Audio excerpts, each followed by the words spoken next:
कि आप भी करो।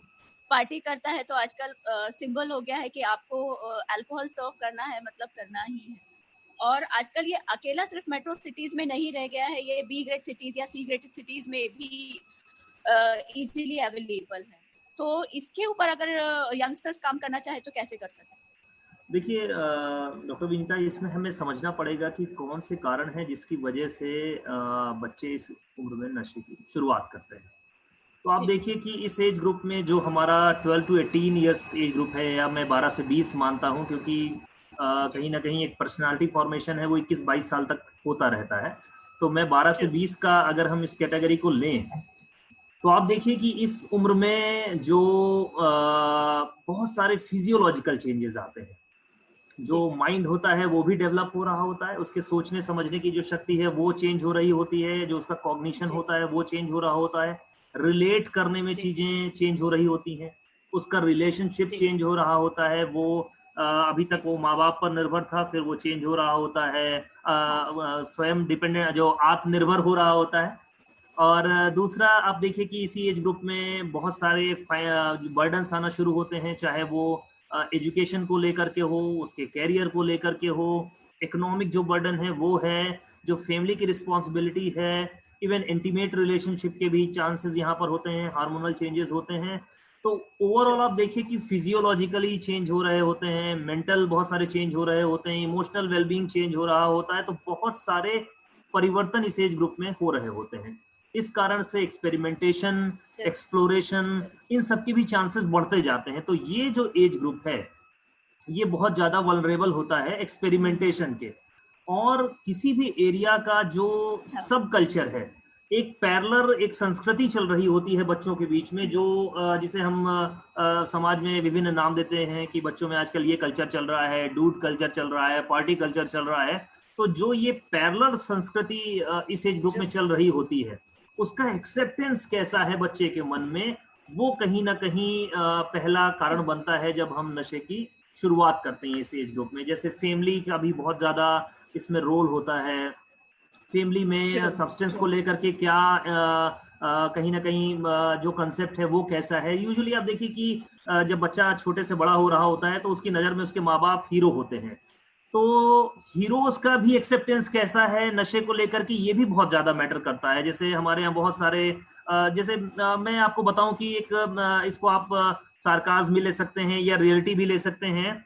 आज का जो यूथ मेरे पास में आता है वो जी। पार्टी करना चाहता है, उसे गांजा पीने से बहुत दिक्कत है, वो दारू हाँ। पीने से बहुत ज्यादा डरता है, लेकिन वो ड्रिंक करने में कंफर्टेबल है। उसको लगता है कि मैं यार बीड़ी नहीं पी रहा हूं, मैं तो स्मोकिंग कर रहा हूं। तो आप ये देखिए कि कहीं ना कहीं जो एक माइंड सेट। डूड कल्चर है, जो एक सब कल्चर चल रहा है, इसमें सोसाइटी का जो एक्सेप्टेंस है, पीयर्स चाहते हैं कि उनका एक्सेप्टेंस हो उनके कॉलेज में, अपोजिट जेंडर जो है वो उसे उन्हें अट्रैक्ट कर सके, उसको वैलिडेशन मिल सके, एक्सटर्नल वैलिडेशन उसे चाहिए होता है। उसे लगता है कि अगर मैं शराब नहीं पीऊंगा, सिगरेट नहीं पीऊंगा, तो मैं कूल डूड नहीं कहलाऊंगा। तो एक इंफीरियोरिटी कॉम्प्लेक्स उसके अंदर थॉट्स बनते रहते हैं। और जैसे ही उसने बताया कि मैंने यार कल गांजा पिया, तो उसने बोला कि अरे वाह, ये तो बहुत अच्छी बात है, बहुत अच्छी बात है। तो उसे एक्सेप्टेंस मिला, वैलिडेशन मिला, यार हाँ। आज तू भी मेरी पार्टी में आ जाना, अब ये हमारी पार्टी में आने लायक हो गया है। तो उसे लगता है कि ये बहुत बड़ा अचीवमेंट है। स्टेटस। तो यस। ये चीजें मुझे लगता है कि पर्सनालिटी में जब आने लगती हैं और एक्सेप्टेंस उससे मिलने लगता है, तो बहुत ज्यादा ये मेंटेनिंग फैक्टर का भी काम करता है। तो पीयर प्रेशर में जो बच्चा होता है वो शुरू कर देता है, और जो मीन एज है वो गिरती जा रही है। और एक जेंडर वेरिएशन था डॉक्टर विनीता पहले, कि मेल्स और फीमेल्स में काफी डिफरेंस था। अब ये डिफरेंस हाँ। भी धीमे धीमे, ये जो खाई थी वो अब कम होता नहीं, जा रहा कम है। होती जा रही है। और मुझे ऐसा लगता है, जो मेरा ये बेहद क्लिनिकल एक्सपीरियंस में मैं बता रहा हूँ, मुझे ऐसा लग रहा है कि इस समय 16-17 साल में बड़ी कॉमन एज हो गई है जिसमें कैनाबिस का भी इंट्रोडक्शन हो जाता है लाइफ में, और वो यूज कर चुका होता है, और जेंडर का भी कोई वेरिएशन नहीं बचा है। तो बहुत सारे फैक्टर्स होते हैं जो इसकी शुरुआत करते हैं। पीयर प्रेशर इसमें बहुत इंपॉर्टेंट है, और बच्चे ने शुरू से क्या समझा है नशे के बारे में। कई बार क्या होता है फैमिली कि मेंबर्स। मेरे पास जो पेशेंट्स आते हैं, मैं उनका ही एक्सपीरियंस बताता हूँ। हर व्यक्ति जिस अमाउंट में जो भी नशा करता है, वो उसके अकॉर्डिंग वही नॉर्मल होता है।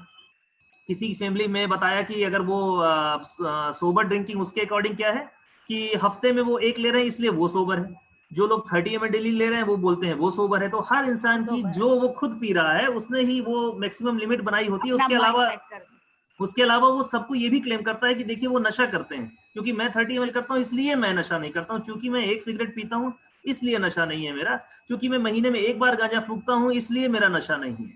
तो ये अपनी अपनी जो डिफिनीशन है, अपनी अपनी जो धारणाएं हैं, वो सबसे बड़ा मुझे लगता है इंपॉर्टेंट फैक्टर होती है उसको एक्सेप्टेंस करने में। और वही फैमिली मेंबर, जब हमारे बच्चे आसपास के लोग जिनके हम आदर्श होते हैं, तो वो कहीं ना कहीं उतना एक्सेप्टेंस उनके लिए बहुत नॉर्मल हो जाता है।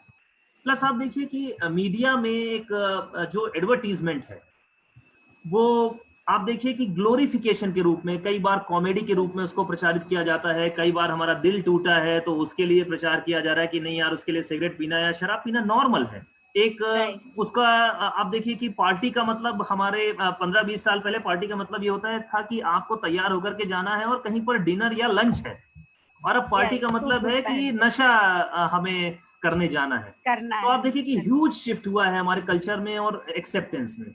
और एक चीज और डॉक्टर विनीता, मैं अपनी साझा करना चाहूंगा आप लोगों से जी। इस समय पेरेंट्स में जो 10 साल 15 साल पहले जो एक दहशत होती थी स्मोकिंग को लेकर के, वो अब कहीं ना कहीं एक रिलेटिव एक्सेप्टेंस आ गया है। उन्हें ये लग रहा है कि यार ये तो सिगरेट ही तो ले रहा है।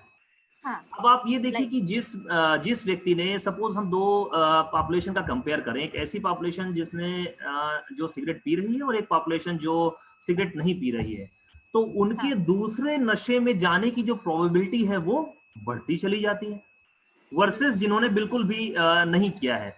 तो इस एज ग्रुप में अगर हम काम करें, 15 से 20 साल के एज ग्रुप में अगर हम काम करें, तो मुझे ऐसा लगता है कि हम बहुत सारा जो एक्सेसिव बर्डन है नशे का, उससे हम बच सकते हैं, और जो डेवलपिंग पर्सनालिटी है उसे हम प्रिजर्व रख सकते हैं, जो कि प्रोडक्टिव बनी रहे। ट्रू। ओके, अच्छा सर, एक चीज और थी यहाँ पर। Abhishek, do you have any question for sir? Abhishek? हाँ बिल्कुल, I am here. So sir ने बहुत अच्छी चीज सर ने बोली थी कि सर ने बोला था कि एक्सेप्टेंस आ गया है यहाँ पर लोगों में, कि ज्यादा बड़ी बात नहीं लगती अगर आप सिगरेट पी रहे हो, नॉट अ बिग डील। अगर आप गांजा फूक रहे हो और हफ्ते में एक बार ही कर रहे हो तो it's not a big deal. तो ये एक्सेप्टेंस के पीछे सोच क्या है, कैसे ये इतनी जल्दी एक्सेप्टेंस आ गया? क्यों ऐसा होने लग गया कि जो गांजा फूक रहा है, जो हीरो फिल्म के अंदर ड्रिंक कर रहा है और ड्रिंक करके गुंडों को मार रहा है, वो माचो है, और जो बहुत ही सत्यवादी है, हिंदी बोल रहा है, बहुत ही गांजा नहीं फूक रहा है, स्मोक नहीं कर रहा है, वो विलन बना दिया गया है ना? तो आपने देखा होगा कि एक्सेप्टेंस इतना आ गया है कि अब कॉलेज वालों को दिक्कत नहीं होती। कॉलेज की जस्ट बाहर टपरी खुली हुई है जहां पर सिगरेट्स मिल रही हैं, बाहर बियर बार भी है और सब है, और उसके बाद जो नहीं कर रहा है वो बहुत ज्यादा कह रहे हैं कि तू कूल नहीं है, तू हमारे ग्रुप में नहीं आ सकता, तू नहीं करता। तो ये जो एक्सेप्टेंस आ गया है, वो एक्सेप्टेंस कैसे आया और इसके पीछे की सोच क्या है? क्यों ऐसा हो गया कि इतना नॉर्मल हो गई ये सब चीजें? अभिषेक, आपने एक बहुत अच्छी बात पॉइंट आउट करी यहाँ पर कि जो अवेलेबिलिटी भी आपके इस प्रश्न में आ गई, तो जो अवेलेबिलिटी है वो भी बड़ी इस समय सरल और सहज हो गई है। बहुत सारे कॉलेज स्टूडेंट्स मेरे पास आते हैं, नामी गिरामी कॉलेजेस के, वो बताते हैं कि पान की दुकान में उन्हें मिल जाता है, सब्जी की दुकान में उन्हें फीमेल से भी मिल जाता है, बहुत सारी वो अवेलेबिलिटी बताते हैं। तो निश्चित तौर पर जो उपलब्धता है वो कहीं ना कहीं बहुत इंपॉर्टेंट फैक्टर है मेंटेन करने में, इसके कंजम्पशन में। कॉलेज के बाहर अवेलेबल है, और जो ड्रग माफियाज होते हैं जो इस फील्ड में काम कर रहे होते हैं, उन्हें पता होता है कि कहाँ से क्या डिलीवरी करनी है। यूजुअली कई बार मेरे पास ऐसे भी केसेस आते हैं, या मेरे पास क्या सभी साइकियाट्रिस्ट के पास ऐसे केसेस आते हैं जिनमें पता चलता है, वो बताते हैं कि उनके ही कॉलेज में कोई बंदा है या उनका ही कोई दोस्त है जो ये बिजनेस भी कर रहा है। तो जो उसकी अवेलेबिलिटी है वो इस तरीके से उसको सुलभ बनाया जाता है। ये ड्रग माफियाज का काम है, अवेलेबिलिटी कैसे करानी है। और दूसरी बात आती है एक्सेप्टेंस कैसे आया।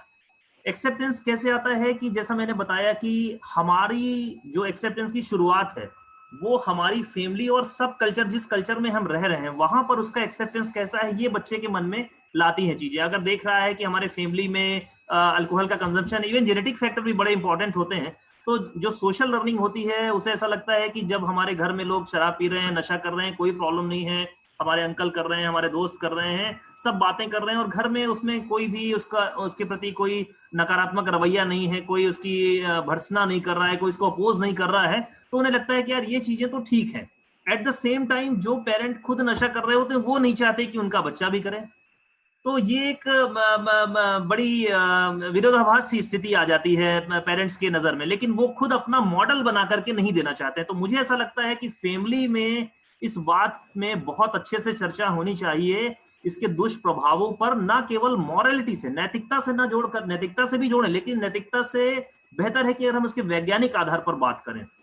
दूसरा, कई बार कई लोग तो हमें डॉक्टर्स का भी ब्लेम कर देते हैं, बोले हमें हमारे डॉक्टर्स ने बताया था कि 30 ml तो नॉर्मल है, ये तो अच्छा होता है हार्ट के लिए। कुछ ऐसे मिथ्स एंड मिसकंसेप्शन भी हैं। तो मुझे ऐसा लगता है कि ये भी एक बहुत बड़ी बात है। और मैं आपको स्पष्ट कर देना चाहता हूं कि किसी भी फॉर्म में नशा, किसी भी रूप में, किसी भी ओकेजन में, कितने भी अमाउंट में, ये हार्मफुल हो सकता है। और इसका सिंगल यूज कई बार आपको नशे का आदी बना देता है, क्योंकि पहली बार आप नशा करते हैं तो उसमें आप पीयर प्रेशर में, सोसाइटी के प्रेशर में, या एक्सपेरिमेंटेशन के तौर पर करते हैं। फिर आप धीमे धीमे अमाउंट बढ़ाते हैं, जिसे हम टॉलरेंस कहते हैं, और फिर ब्रेन में कुछ ऐसे चेंजेस आ जाते हैं जिसकी वजह से हमें उस पर डिपेंडेंट पैटर्न हमारा डेवलप होता जाता है। अभिषेक, मैं आपको बताऊं कि हर इंसान को फूड, सेक्स और अचीवमेंट, 3 चीजों में नेचुरल सॉफ्टवेयर है ब्रेन में, जिसमें हर इंसान को अच्छा लगता है, और डोपामीन नाम का केमिकल निकलता है ब्रेन में और अच्छी फीलिंग कराता है। लेकिन जो नशे में भी इसी पाथवे पे काम करता है, वो इस तरीके से काम करता है कि जो डोपामीन का गश है वो इतनी तेजी से और डिफरेंट क्वालिटी का होता है कि फूड, सेक्स और अचीवमेंट से मिलने वाला जो हाई है वो उसको हाईजैक कर लेता है। और फिर नशे के आदि व्यक्ति को, या जो बच्चे हैं, फिर उन्हें फूड, सेक्स और अचीवमेंट में अच्छा नहीं लगता। आप देखिए बहुत सारे जो नशे से ग्रस्त रोगी हैं, उनको फूड, सेक्स और अचीवमेंट में अच्छा नहीं लगता। उनको सिर्फ और सिर्फ सुबह शाम एक ही एक्टिविटी, केवल नशा नशा नशा। और फिर फर्दर इसी के पैरेलल अपराध शुरू हो जाते हैं, फैमिली डायनेमिक्स गड़बड़ होना शुरू हो जाते हैं, और हमारी जो आगे आने वाली पीढ़ी है, हमारे अड़ोस पड़ोस की पीढ़ी है, जो हमें अपना आदर्श मानती है, उन पर भी नकारात्मक प्रभाव पड़ता है।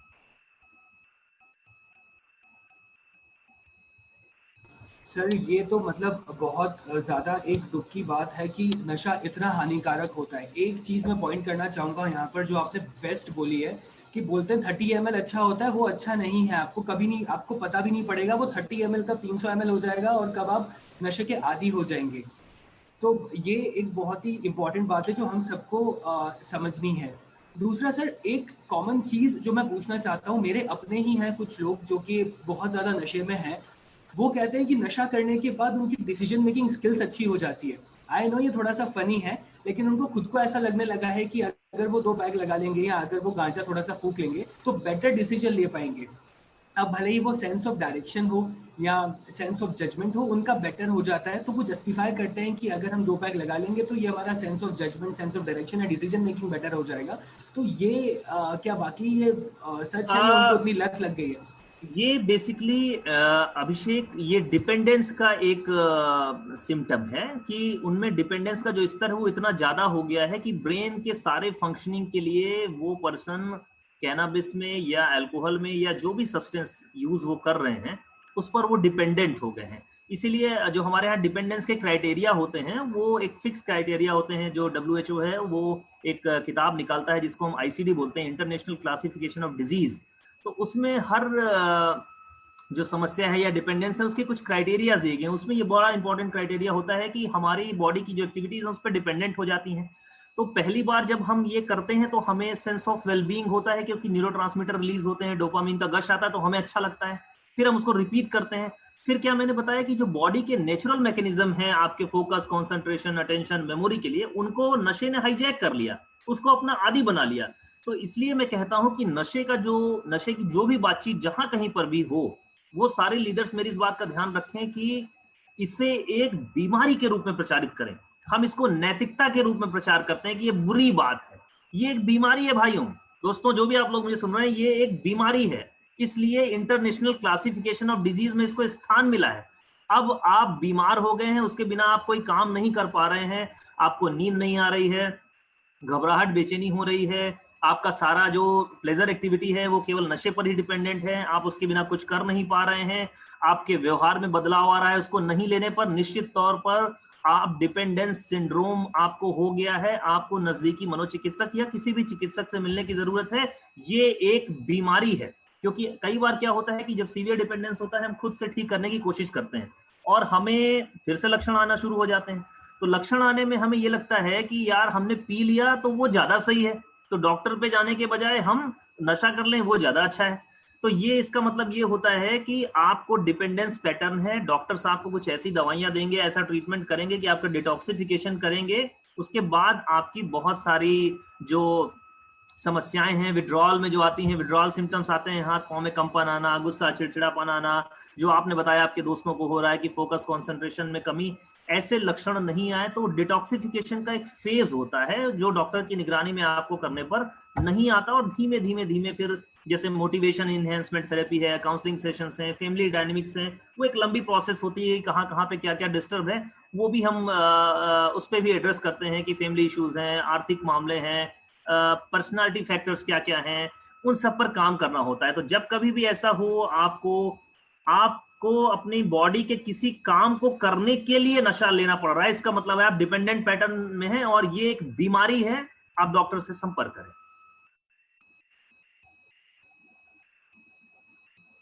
सर मेरा ये क्वेश्चन है, जैसे कि आजकल आपने बताया कि हम इसको धीरे धीरे करके एडिक्शन बनाते जा रहे हैं, पर कहीं ना कहीं स्टेटस इन्वॉल्व भी है। आपने बताया जैसे पार्टी, अगर अल्कोहल होगी तो ही पार्टी मानी जाएगी, वरना वो पार्टी घास फूस वाली ही पार्टी मानी जाती है। शादियों में भी आजकल यही ट्रेंड देखा जाता है कि हम दोस्त की शादी में जा रहे हैं और हम जा सिर्फ इसलिए रहे हैं क्योंकि हम अल्कोहल लेंगे और उसके बाद ही हम डांस कर पाएंगे, वरना हम डांस नहीं कर पाएंगे। और कुछ लोग ऐसा भी समझते हैं, लाइक स्पेशली यंगस्टर्स, कि अल्कोहल लेने के बाद हमें ज्यादा जोश आ जाता है, अल्कोहल नहीं लेंगे तो हम उतने जोशीला नहीं फील करेंगे। उस पर आपका क्या एक्सपर्ट कमेंट रहेगा? अभी कुछ दिनों पहले वर्ल्ड नो टोबैको डे था, उसमें मैंने एक लाइव किया था, उसमें मैंने आप सबको बताया था कि अगर आप किसी भी कारण से कि आप जो आपका परसेप्शन है नशा करने के पीछे, वो हो सकता है कि आपका फोकस बढ़ाने का हो सकता है आपका जोश बढ़ाने का हो, या हो सकता है कॉन्फिडेंस बढ़ाने का हो। किसी भी अमाउंट में, किसी भी स्थिति में अगर आप नशा कर रहे हैं तो कई बार ऐसा देखा गया है बहुत सारे केसेस में कि आप कोई ना कोई साइकियाट्रिक डायग्नोसिस साथ में आपके है। वो साइकियाट्रिक डायग्नोसिस हो सकती है एंजाइटी डिसऑर्डर। एंजाइटी डिसऑर्डर में कई बार लोग कॉन्फिडेंट कम फील करते हैं, लोगों के सामने जाने में घबराते हैं, एक सोशल फोबिया होता है, हाथ पैर में कपकपी आने लगती है, अच्छा बोल नहीं पाते, जबान लड़खड़ाती है, या शर्माते हैं जिसको आप सामान्य भाषा में कहते हैं। तो उन्होंने जैसे ही शराब ली या कोई नशा लिया तो उन्हें टेम्परेरी, क्षणिक रूप से बड़ा अच्छा फील होता है और वो अपनी सारी बातें कह पाते हैं। इसलिए बहुत सारे लोग आप लोगों को बताते होंगे कि मैं तो शराब पीने के बाद पायलट बन जाता हूँ, उसके बाद तो मैं अंग्रेजी में बात करने लगता हूँ, उसके बाद मैं किसी से कुछ भी बोल सकता हूँ। यार मुझे उनसे बात करने के लिए ऐसा रहता है कि मैं को आधा पैग लेना होता है, मैंने आधा पैग लिया या एक गांजा फूका और फिर देखो मेरा कॉन्फिडेंस, मैं तो अपना वाइवा देने जाता हूँ। तो ये हमें ऊपरी कवरिंग है, लेकिन बेसिकली हम एंजाइटी या हमारे पर्सनालिटी में ऐसे ट्रेट हैं जिसे हम क्लस्टर सी पर्सनालिटी ट्रेट कहते हैं, इन ट्रेट्स का हम शिकार हो सकते हैं, डिप्रेशन का हम शिकार हो सकते हैं। तो ओवरऑल हम किसी भी अमाउंट में कभी भी नशा कर रहे हैं तो ये चीजें हमारे साथ में हो सकती हैं। Number 1 anxiety, number 2 dysfunctional personality trait, number 3 depression, attention deficit भी होता है, और किसी किसी की पर्सनालिटी में कुछ नोवेल्टी सीकिंग होता है, कुछ नया करना है, आज कुछ तिलिस्मी काम हम करते हैं, ऐसा भी कुछ एटीट्यूड होता है, तो वो लोग ज्यादा एक्सपेरिमेंट करते हैं। सर आपने एक बहुत अच्छी चीज बोली है, अभी आपने वर्ड यूज करा, एक टर्म यूज करा, डिप्रेशन। मैं चाहूंगा कि आप थोड़ा सा ये बताएं कि डिप्रेशन पे अल्कोहल के, आपके स्मोकिंग के क्या बुरे प्रभाव होते हैं, किस तरह ये डिप्रेशन को बढ़ाता है। जिन लोगों को ये लगता है कि इसको लेने से एंजाइटी डिप्रेशन कम हो रहा है, वो कितनी बड़ी गलतफहमी में जी रहे हैं। आप थोड़ा सा उनका डाउट क्लियर करें, क्योंकि ये बहुत ज़्यादा अभी मिसकंसेप्शन है कि आप पियोगे तो आपकी एंजाइटी कम हो जाएगी, टेंशन में हो तो थोड़ा सा पी के आप सो जाओ, आप अच्छा फील करोगे। तो डिप्रेशन का और एंजाइटी पे कितना गलत प्रभाव है अल्कोहल का और नशों का, वो प्लीज़ आप थोड़ा सा